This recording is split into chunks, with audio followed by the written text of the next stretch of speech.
Also, I noticed that the sensitivity to the issue is really not that great.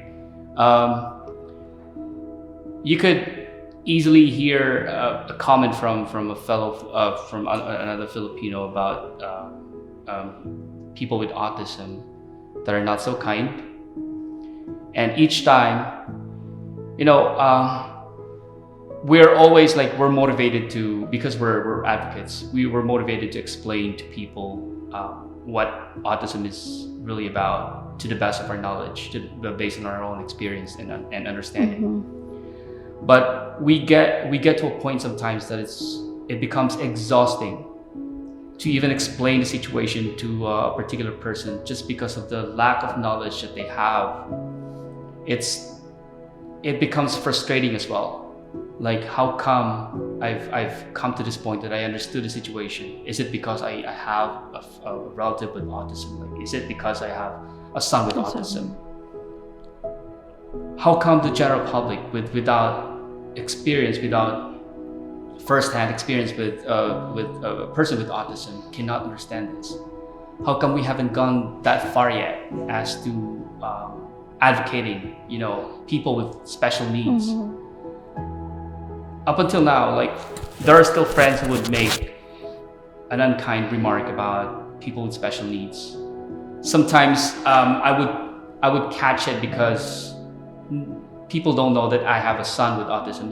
Some people of my culture, and I'm talking about Filipino friends, I wouldn't openly talk about my son to them because I know that their understanding of autism isn't that broad yet. There, not a lot of Filipinos are open-minded to what the needs of special needs people are. So I don't disclose it to a lot of people. You would see I post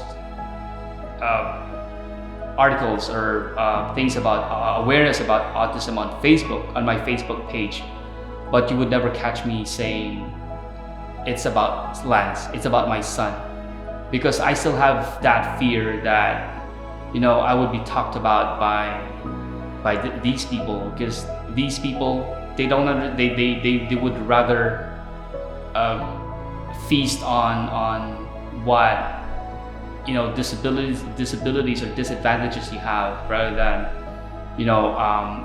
think of something to help you or think of something to support you. So the culture isn't that open yet, and it's still like what she said, it's still on that level of like, it's I wouldn't say it's taboo, but it's almost on the same level as taboo, because it's something that people would not openly talk about, and I still feel guilty of that sometimes, because I could openly talk about this with people from other cultures here in Canada, but I couldn't even say it to my friend in the Philippines, just for the fear of being talked about. I don't know, it would hurt me if they would comment, would talk about me, if they would talk about this negatively more than positively. It hurts, it pains me to think that they would not understand my situation.